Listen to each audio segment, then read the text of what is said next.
Good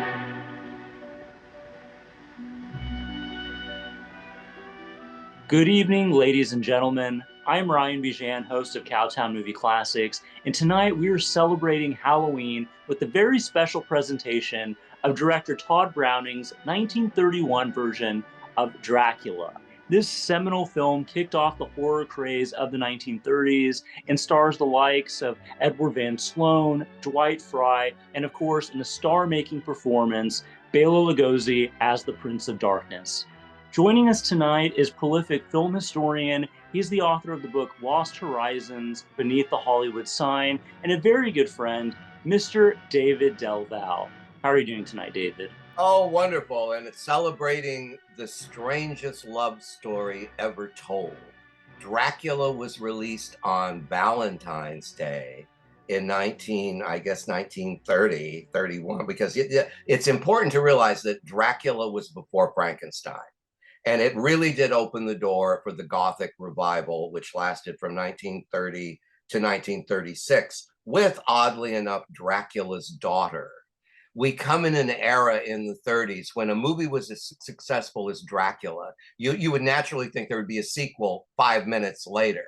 They waited 6 years before they did Dracula. They waited 5 years before they did another Frankenstein.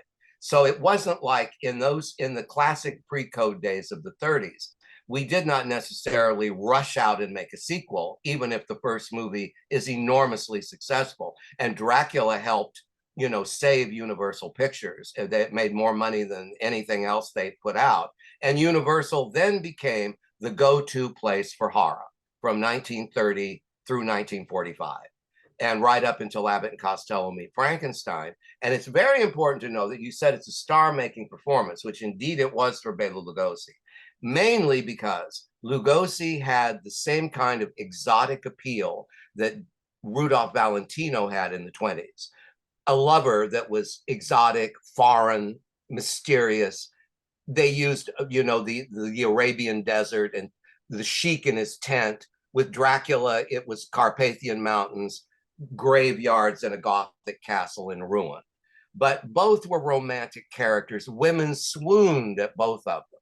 So Bela Lugosi, unlike Boris Karloff, was a romantic idol when he first started and when Dracula first became popular. So it was understandable that Lugosi would turn down playing the Frankenstein monster. He would have been more adept at playing Dr. Frankenstein.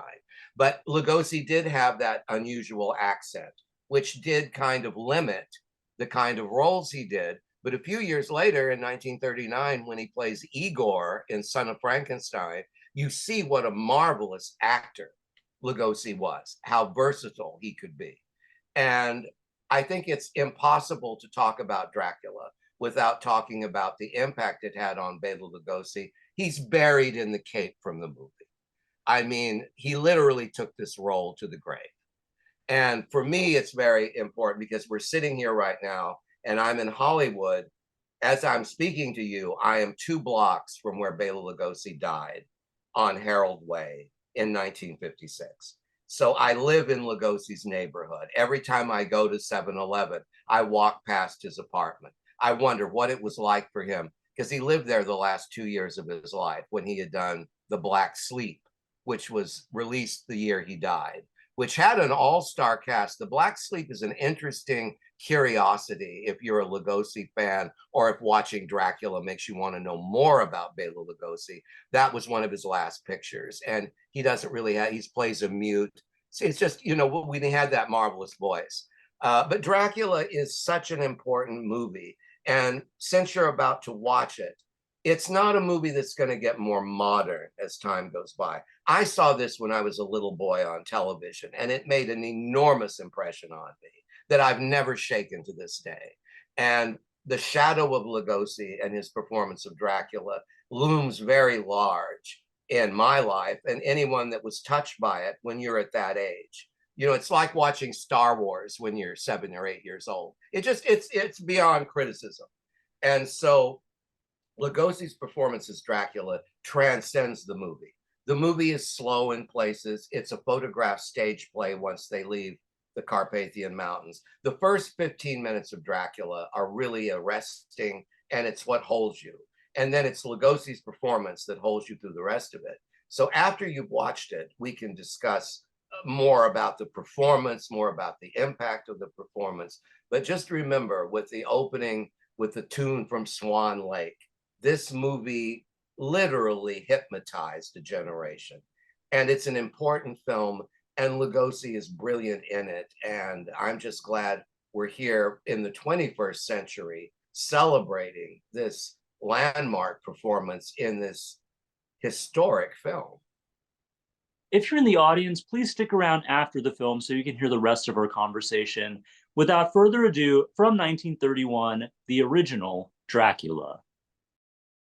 David, you and I were both monster kids. We adore this film for what it is. We appreciate it. But as you mentioned earlier, it was filmed in 1930. This was literally on the transitional point between the silent era and sound. It was a lot of new technology. So I can understand why it would feel a little creaky and a little stagey for a modern audience. The problem with Dracula by Bram Stoker is that it's not, and I repeat, not a love story. There is not a story arc where Dracula has a lost love. The Vlad the Impaler stuff also is kind of grafted onto it, thanks to Francis Coppola and a few others. But for anyone, including Coppola, to say that this is Bram Stoker's Dracula is a misnomer. What it is, it's John L. Balderston's stage play, which is an adaptation, which is taking ideas from Dracula and making it a 3-act play.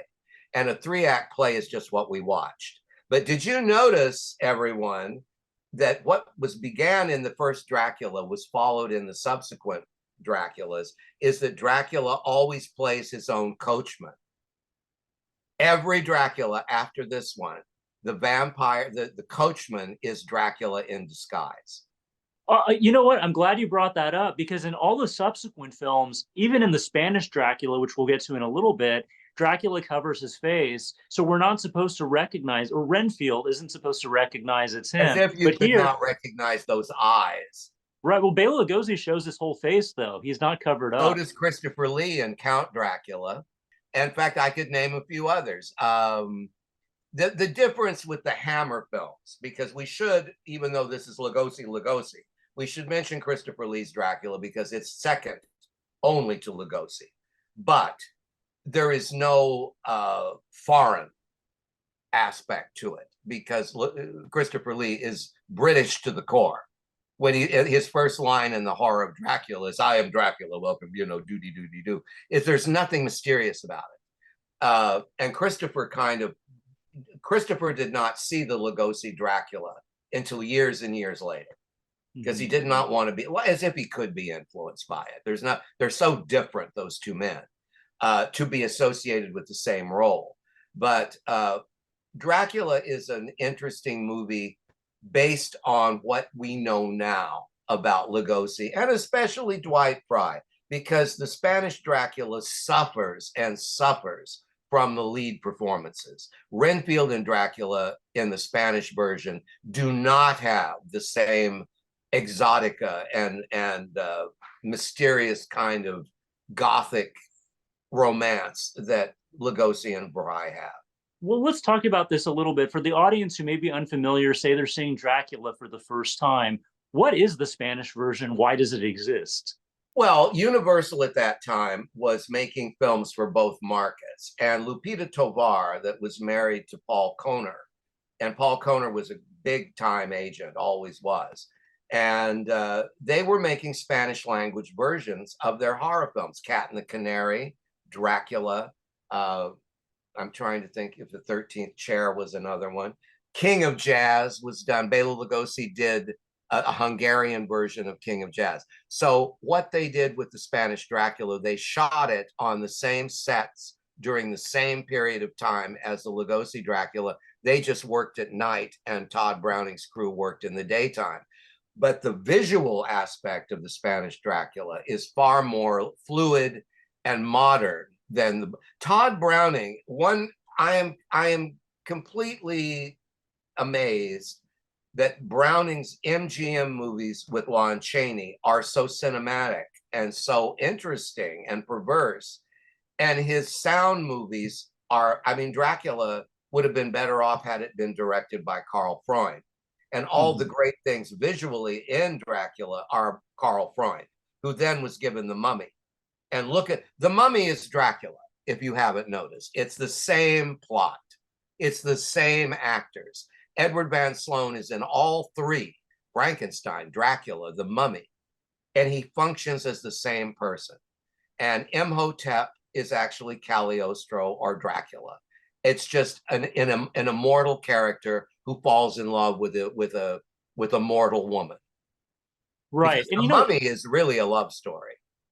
it's interesting. So the mummy, the idea of the reincarnated long lost love, as you say, later on it was grafted onto the Dracula story by Francis Ford Coppola. But it's kind of fascinating. You watch that night, and people don't really notice this because they're so tonally different. But if you watch Francis Ford Coppola's Bram Stoker's Dracula and you watch Stephen Sommers' The Mummy from 1999 back to back, The Mummy is as much of a remake of Bram Stoker's Dracula as Karl Freund's Mummy is a remake of Todd Browning's Dracula. They Well, follow and the let's same not beats. forget that Bram Stoker wrote The Jewel of the Seven Stars, which is a mummy horror film that was adapted a couple of times once by Hammer Films with Blood from the Mummy's Tomb, which is a fun movie.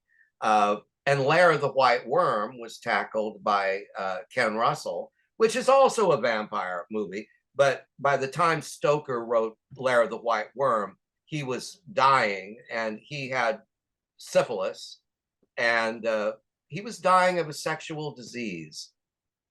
Isn't that interesting? Because Dracula is filled with, Dracula destroys the women that he feasts off of. So it's a very interesting dynamic. And my personal background, first of all, I want to dedicate this conversation to the late David J. Skal, who was a dear friend of mine and an acknowledged expert in the field of vampirism, occultism, and Dracula. And if he were alive today, he would be sitting in this chair instead of me. So we do, and Leonard Wolf, who was my professor at San Francisco State, who wrote the annotated Dracula and started me on the scholarly pursuit of Dracula. So my credentials come with the two leading scholars of Stoker's Dracula, Leonard Wolf and David J. Skal. I can't think of anyone else right now that was as knowledgeable as they were. Well, you're certainly qualified to carry the torch. Now, one point I would like to mention is you were actually good friends with one of the leading men of the film, David Manners, who plays John Harker. How did you get to know him? Well, David Manners was living in Santa Barbara in a assisted living facility, and he was approaching 100. And to say we were good friends is kind of not, it's a little misleading, because David Manners by then was Hollywood was well behind him, well behind him. He was an openly gay man he was probably one of the first gay men to leave Hollywood because he didn't want to not live his truth. And David created a ranch called Lopaloma, which he lived in after he left Hollywood. But he told me that the problem with Dracula was that he didn't think it was a good movie. And he thought Lugosi was a complete egomaniac, because he said we would go on set and Lugosi would be standing in front of a full-length mirror in his costume, intoning over and over again, "I am Dracula. I am Dracula." And David Manners said, "Yeah, I'm David Manners, and I just parked my car next to yours. And, calm down." And so David was, being the age he was, he was a little cantankerous. And he always said to me, "You're an intelligent man. Why do you like horror movies? You're living like a little boy." Well, guess what? But yeah, I mean, he did not really respect his legacy. But Yeah. towards the end, I visited him 3 times. And the third time I visited him, I brought an ex-porn star with me. a gay porn star, and he behaved in a totally different way. Hello, how are you? What do you want to know about, and I'm like, wait a minute, this is not what so I look back on it now, and I'm so glad that I went there and saw him and everything. But he did not have anything good to say about Hollywood. Mm-hmm. And is it true he never watched his films? Never. And remember, I was standing there. I mean, I was looking at David Manners, who was in The Mummy, The Black Cat, The Mystery of Edwin Drood, The Moonstone, Dracula. Come on. And I said, you're an eyewitness to this. And he said, I don't know why you consider this important. So, but different generations. Certainly. And it is interesting to note that, of course, Bela Lugosi, he was Hungarian. He was probably as close to in this era of culturally accurate casting, he was as close as you could get then or even now. And Dracula and Lugosi, it's like Leonard Nimoy and Spock, or Mark Hamill and Luke Skywalker, or Basil Rathbone and Sherlock Holmes. Correct. There are not many actors as identified with a particular role as Lugosi and Dracula, or the others we just mentioned. But it should be noted that Lugosi only officially played Dracula twice on the big screen. Well, he played him in the movie we just saw, and then he played him again in Abbott and Costello Meet Frankenstein. Universal Pictures, shamefully, was going to cast Ian Keith as Count Dracula in the Abbott and Costello. And Lugosi's manager at the time, Don Marlowe, had to go to Universal and show them the receipts that Dracula made, even when it was reissued. And they reissued it during the war when they were broke. He said, you owe Lugosi this role.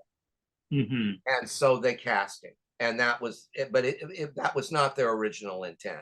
But Lugosi played vampires 2 more times in Mark of the Vampire, which was Dracula, but MGM couldn't say Dracula because Universal had it tied up. Now Dracula's public domain, like Amityville, so you can do whatever you want with it. But at that time, they didn't necessarily make sequels right away. And when they made the sequel to Dracula, Lugosi isn't in it. So Lugosi did not get, had he been treated more like Karloff at Universal, he would have had a better career. Mm-hmm. And why do you think it was? I'm sure, and of course, in the 1940s, they're pumping out these B movies, which I love: House of Frankenstein, House of Dracula, where you have Dracula, the Frankenstein monster, the Wolfman teaming up. But in those films, they went with John Carradine. Was it just negligence on Universal's part? Was John Carradine was he a bigger marquee name at that time? Why do you think? He was less trouble. And I think Universal had loyalty to no one. Universal was a very evil studio with their people. Mm-hmm. Karloff used to say, Ian Wolfe, the actor, walked up to Karloff while they were filming The Raven in 1935 and asked where the men's room was, or the toilet, as he called it. And Karloff looked at Ian and said, Ian, this whole studio is a toilet. Oh, no. So, and at one time, Karloff wanted to be paid in like nickels or pennies. It's like $15,000 a week or something he was getting. And in the Depression, Lugosi got less than David Manners to make Dracula. David Manners got $2,500 a week, and Lugosi got much less. I heard it was $500 a week. Is there any truth? $500 to do White Zombie. Oh, wow. So Lugosi's problem was he did not speak English well. He sequestered himself in the Hungarian colony in LA and just did not know what Hollywood was about. Because in Hungary, you could play a leading role one day and a small role the next. You just took what was given you in a carousel. So in Hollywood, he would play Dracula, leading role, and then he did The Death Kiss the same year, where he's playing a studio executive with David Manners and Edward Van Sloan. Mm-hmm. Edward Van Sloan and Lugosi both recreated their roles from Broadway. And of course, there were different Renfields. There's actually photographs of an actor named Bernard Jukes or something who played Renfield as well and looked a little like Dwight Fry, but had a much more like a man who laughs kind of face. But originally, the two actors who might have, the three actors who would have played Dracula had Universal, because Universal wasn't going to go. Lugosi had to fight for that to get the role. It's rare that someone that creates a role on Broadway plays it in the movie. Mm-hmm. Petrified Forest was like that, but Leslie Howard had to demand Bogart. Same thing with Lugosi. Lugosi had to continually fight for the role. And I've seen telegrams between Lugosi and Carl Laemmle that back this up. And so Conrad Veidt was going to be Dracula. John Barrymore could have been Dracula. Or, yeah, I don't know if Ian Keith, I always think the Ian Keith thing was more for the Abbott and Costello than the original. But I have to tell you, Ryan, Conrad Veidt would have made a spectacular Dracula. Oh, absolutely, especially at that time with his face and those Oh, it eyes. would have been, I would have, yes, I adore Lugosi, but Conrad Veidt would have been, and Barrymore, well, look at Svengali. You And you know, can see what Barrymore's eyes would have been like. When in Svengali, he does a Dracula, where he summons Trilby from across the rooftops of wherever they are. But that was Warner Brothers. But Lugosi took the role, and for what, and he used to say, Dracula never dies. It goes on and on and on. But you're right. The man took the role to his grave. And Jonathan Frid with Barnabas Collins, which of course is another kind of more of a romantic vampire in the Dracula tradition, I suppose. Mm-hmm. And what I had always heard, and my another film historian, Michael F. Blake, has dispelled this rumor based on his research. If Lon Chaney had lived, because Lon Chaney passed away from throat cancer in 1930, would he have been Universal's first choice, or do you think that was probably out of the question? Yes, and it would have been more like London After Midnight. Mm-hmm. See, the weird thing is Lugosi remade London After Midnight, but in London After Midnight, Lon Chaney plays the detective and the vampire, which is why his makeup is so crazy. So you could differentiate between the two, because we're a silent movie. So you can't use your voice. And can you imagine doing Dracula without a voice? Right. It'd be like Nosferatu.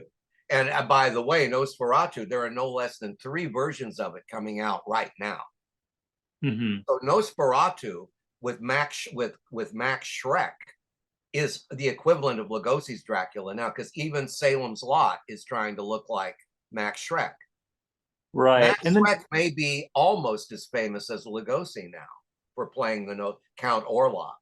But that's what's interesting, because Nosferatu, of course, it was an unauthorized adaptation of the Stoker novel. So it is very much Dracula, but that Max Schreck makeup is so iconic that it's almost its own type of it. We consider it kind of its own vampire. You look at Klaus Kinski, even in the Werner Herzog Nosferatu, they call him Count Dracula. But the Klaus Nosferatu Kinski, is based on his physiography is of a rat. Because remember, anti-Semitism was huge in the 1920s in Germany. And they made Orlok look like they did with Shylock in Dickens. They tried to make him look like an evil Jewish thing. And because when they showed Nosferatu at the Academy, and they had a German scholar come and talk about the anti-Semitic aspects of Nosferatu. Which I don't know if Murnau was anti-Semitic, but there is that aspect to the Nosferatu vampire. Right. And I noticed, and remember, wherever Nosferatu comes, you have a plague of rats. In other words, immigrants come into a country and corrupt it. That's the symbolism there. Right. And I know you can make the connection between anti-Semitism, xenophobia, even with the Bram Stoker novel, the idea of this Eastern European immigrant coming to corrupt the Western women, the Western world. He's a part of an underground secret society of bloodsuckers. So I noticed that parallel has always been discussed. Yes. But the vampire is, I just believe the one thing that is immortal is the vampire. Because we can just go through the history of cinema and see that this character, it's because of the close relationship between sex and death. The marriage bed and the grave are almost simultaneous. And these are the kind of things that resonate. There's something in Dracula. There's something that Bram Stoker brought to that role that's very sexual, that's very unspoken. It's taboo. And I think that is really the undercurrent that makes us attracted to this character, because movies always kind of, I mean, Dracula and the occult is popular because it's an alternative to death. There's a way to survive the grave. And it's kind of taking religion in a different way. Because I noticed there is a Dracula 2000. The interesting thing in that is that Dracula is actually Judas Iscariot. He is doomed to walk the earth because he betrayed Christ. And that's just, I'm sure Stoker never dreamt of that. Oh, of course not. But even something like that, if you want to take it back to the anti-Semitism, that has parallels with the wandering Jew storyline, right? That there was a Jew that never rest. They can never rest. And you walk through the centuries. So there's so many interesting parallels. And Conrad Veidt played the wandering Jew. And Conrad Veidt, for the audience who may be unfamiliar with that name, he was one of the great German leading men in the 1920s. Today's audiences probably know him best as the Nazi, the evil Captain Strausser in Casablanca. He was in The Thief of Baghdad, but he was an amazing, charismatic actor. And he was also one of the great unsung universal monsters as Gwynplaine in The Man Who Laughs. His look was the direct inspiration for the Joker in the Batman comic books. Exactly. But, you know, if you want to know what Veidt would have been like as Dracula, look at him in Thief of Baghdad. He's the evil wazir that commands the elements. When he's standing on that boat and he raises his hands and causes the clouds, he's Dracula. And he would have been spectacular. But, you know, he died in 1942 on a golf course playing golf with Red Skelton, whom he had just done a movie called Whistling in the Dark. And in that, Conrad Veidt, he's got a great line. He'd say, "I leave you in supreme contentment." He was playing a guru. He was, you know, I mean, honestly, I adore Lugosi, but Conrad Veidt would have been outrageous as Dracula. Absolutely. Now, as we wind down this conversation, here we are almost 95, really almost 100 years later, and we're still talking about Todd Browning's Dracula. We're talking about Bela Lugosi's performance. For all of its faults, why is this movie still worth watching even today? Well, it's worth watching because it's an innovative movie. It's a museum piece now because of the way the kind of antiquated, stately way it unfolds. But the one thing that keeps it vital, that keeps it forever watchable, is the fact that never in the history of motion pictures has an actor and a role been so seamlessly put together. And that is Bela Lugosi as Dracula. There's no one else. There's never been anyone else. And sitting in Christopher Lee's living room talking about this, and he's going, you know, I don't really want to talk about Dracula anymore. I've done so many other things, blah, blah, blah. But his respect for the Lugosi Dracula is, it's simply not a question of acting style. It's not a question of what period of time it was photographed in. Lugosi is Dracula. And as long as that is what you take away from that movie, nothing else, nothing else. It transcends everything to the point that it overshadowed Lugosi's life. And it overshadows our pop culture as well. Because when you see images of, even if you're not looking at, even if they don't use Lugosi's image, the speech pattern, I never drink wine. I never drank wine, you know, to die, to be really dead. That must be glory. It's all Lugosi. No one's quoting Christopher Lee. Well, you can't really quote him because he never stuck around those things in him for 3 minutes, you know. The Hammer films, to me, the Frankenstein series is brilliant. The Dracula series, not so much. The Dracula films of Hammer do not hold up like the Frankensteins do. Well, there's only so much you can do with the sequels and the characters, but I will give credit to Christopher Lee. That was the first time, because if you notice, if you're watching this film, we never see Dracula's fangs in the Bela Lugosi Dracula. We never see his teeth. Whereas, Christopher Lee's great contribution, you have the fangs with the blood, so he kind of solidified that But image. you can't talk and wear fangs. Barbara Shelley was in a Christopher Lee vampire Dracula movie called Dracula, Prince of Darkness, which was the first time after Horror of Dracula that Lee finally came back with no lines, of course, just hissing because he couldn't talk. So Barbara Shelley had the same fangs, and she had the line, "Sister, come to," and all of a sudden everyone sounds like Boris Karloff because she said my tongue went right through. She said when you have anything, your tongue is not used to the fangs. So when you're saying, "Oh, just come to me, sister," it's like she's spitting on her. And she said it took me forever. And Christopher was like standing with his arms crossed, saying, "Oh, I told you you can't talk with those things in your mouth." And Barbara Steele had fangs in Black Sunday, and she wouldn't wear them Hmm. for that reason. She said, "I can't talk with these in my mouth." Well, speaking of gorgeous vampire women, I know you did a little bit of research on the brides of Dracula in this Yes, film. yes. Yeah. And I want to show you, which I'm going to grab right now. This is a limited edition book called Dracula's Forgotten Brides. Dorothy Tree, Geraldine Dvorak, and Cornella Thaw. And Geraldine, who was the blonde, she was a double for Greta Garbo. I can see that. And but when you look at it's just this is just an amazing. See, this is the reason Dracula never dies. Every aspect of it, including the armadillo, which one scholar brought up was that armadillos would not have been in Transylvania. So they wouldn't have been in Castle Dracula. But never mind. It's like Roger Corman realized when he put all these tarantulas in the Edgar Allan Poe movies, tarantulas don't spin webs.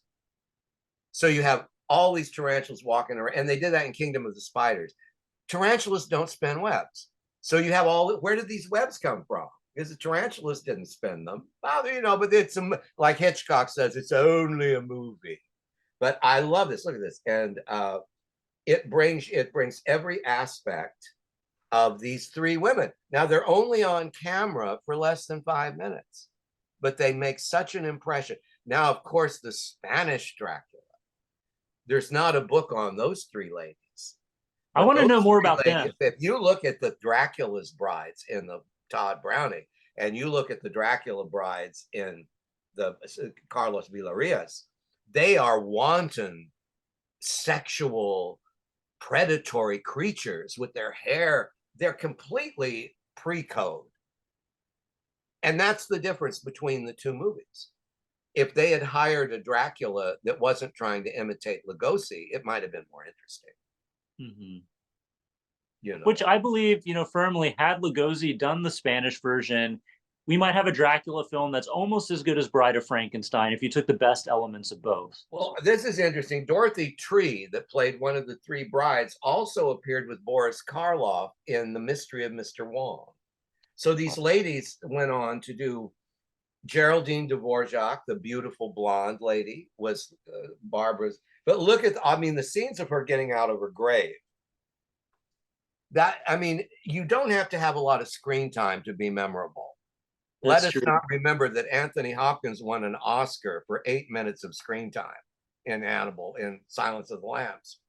Right. Well, this is the film nerd in me too, kind of wondering. Well, the brides were never dispatched in Dracula. Where are they in Dracula's daughter? Are they still in the castle somewhere? Probably, Dracula's daughter, when they go back to because, Dracula's daughter begins exactly where Dracula ends.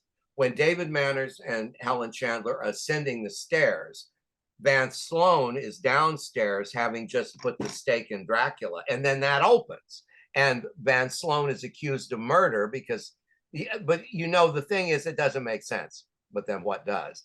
If he staked Dracula at the end of Dracula, at the beginning of Dracula's daughter, there wouldn't be a body there. It would have decomposed.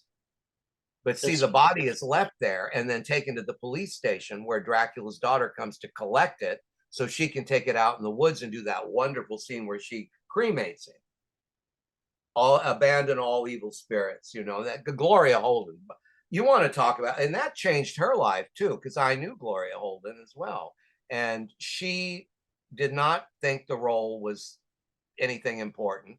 But then she realized, as Lugosi told her, he said, this will change your life.